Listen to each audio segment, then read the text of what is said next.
बहुत अजीब सा दर्द है, सच में। यह अचानक से आता है और फिर चला भी जाता है, बिना किसी वार्निंग के।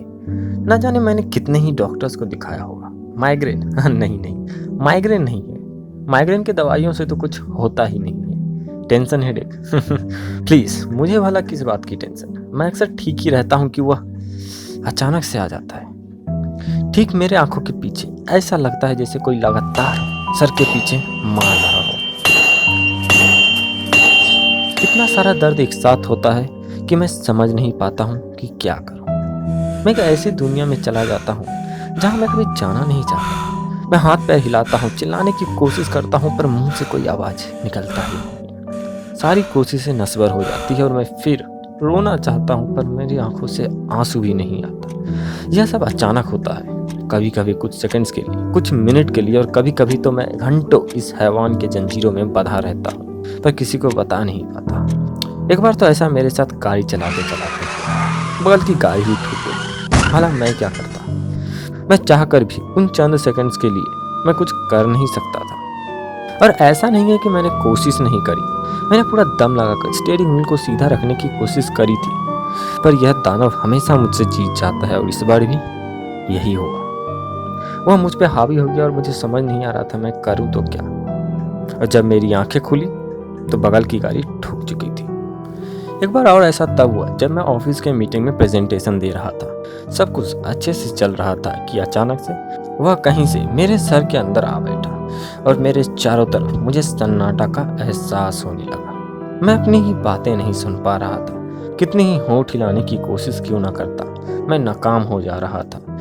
जैसे अचानक से इसका वजह मुझे मालूम होने लगा था। आंखों के पलके, उंगलियां, हाथ, ठोट सभी इतना भारी होने लगा था कि मैं इसका बोझ नहीं उठा पा रहा था, और मानो ऐसा लग रहा था कि मैं बरसों तक ऐसे ही खड़ा हूँ, शून्य की अवस्था में। और जैसे ही लगा कि अब मैं गिर जाऊंगा कि कुछ बहुत तेज मेरे कानों के बगल से होके निकला और मुझे होश आने लगा। धुंधला धुंधला दिखने लगा और फिर एक तेज टिंग की आवाज के साथ मुझे सुनाई भी देने लगा। मैं जमीन पर गिरा हुआ था। कुछ लोग मुझे उठाने की कोशिश भी कर रहे थे। उन्हें लगा मैं कमजोरी के कारण बेहोश हुआ हूँ, लेकिन यह राज किसी को नहीं पता कि मैं किस दौर से गुजर रहा हूँ। मैं सो नहीं पाता हूँ, काम नहीं कर पाता हूँ, पढ़ नहीं पाता हूँ, गाड़ी नहीं चला पाता हूँ। मैं कुछ भी नहीं कर पाता हूँ। बस इंतजार कर सकता हूँ कि कब यह फिर से आएगा और अपना भूख मिटाकर चला जाएगा। मैंने तंत्र मंत्र बहुत कुछ करने की कोशिश की कि यह मुझे छोड़कर चला जाए, पर कोई फायदा नहीं हुआ। डॉक्टर मेरे इस सच को मजाक समझते हैं, बॉस को यह बस एक छुट्टी का बहाना लगता है, और इन सब चीजों के बीच वह मुझे हर बार दिखता है।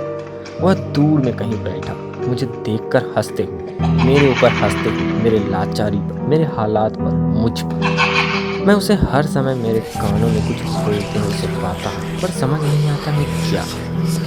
मैंने दारू, बीड़ी, सिगरेट सब ट्राई की, इस चीज को महसूस न कर सकी। इवन ड्रग्स भी करी, पर इस हैवान को इससे तो कोई फर्क ही नहीं पड़ता। मुझे नहीं पता कि यह कैसे खत्म होगा, सच में। इसलिए एक लास्ट कोशिश कर रहा हूँ। शायद अगर इसको दूसरा घर मिल जाए तो शायद ये मुझे छोड़कर चल देगा। शायद इसको कोई और पसंद आ जाए, शायद यह चला जाए और मैं फ्री हो जाऊं। क्या पता मुझे अपना लाइफ वापस मिल जाए। पता है यह ठीक नहीं है, पर मैं क्या करूं? यह सब दर्द आखिर मुझे ही क्यों हुआ? मैं अकेला ही क्यों सहूं?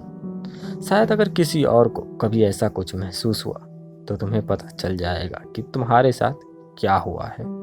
शायद यह हैवान तुम्हारे पास चला जाए, इसलिए तुम यहाँ पर हो। I am sorry. मैं और क्या करूं?